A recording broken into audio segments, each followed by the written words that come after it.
Well, all summer long, we are highlighting local towns throughout the valley. And this week I went up to the northern part of Rockingham County to show you a town with an interesting legend about the origin of its name.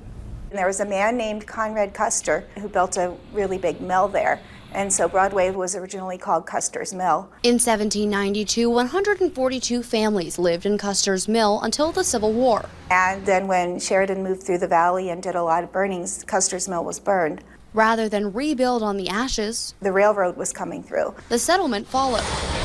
So they moved the town across the railroad tracks, across the river to where it is today. The frontier village earned a new name. The rowdy people in Broadway just kind of frolicked on the streets. They were said to have been on the Broadway to destruction. There was a saloon that allegedly a bear was tied outside to a tree to sort of deter some bad behavior. A New Englander named E.D. Root had big plans for Broadway. He formed a company. He was going to build a huge hotel, and he went to Wall Street in New York and tried to get people to buy into his plan for the town. But an unprecedented weather event blew that idea away. Around the time he was planning to build the hotel, something really weird happened and a cyclone came through. And I don't know that it's ever happened before or since, but in July, a cyclone came through, and then in September, they had a hurricane. The railroad helped Broadway maintain its size.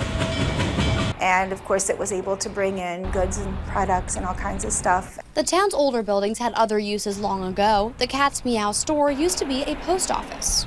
The house that is where Custer's Mill used to be, that's still standing now, it's called the Winfield House, and it was a hospital during the Civil War. Tammy Cullors writes local lore books. It's more or less just our gift to the community. It's like, here are some people who lived here are some stories they remember. Recording memories of the people of Broadway. She tells new stories in her mystery novels featuring fictional residents of Custer's Mill.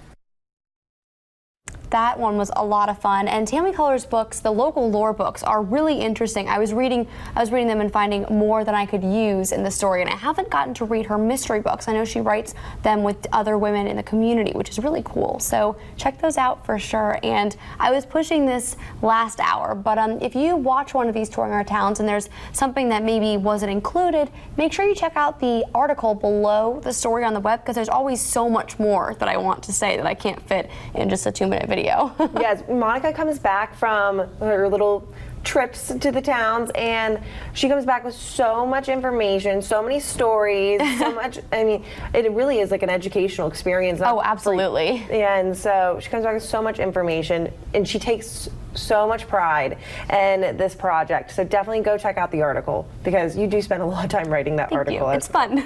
So yeah, props to Monica.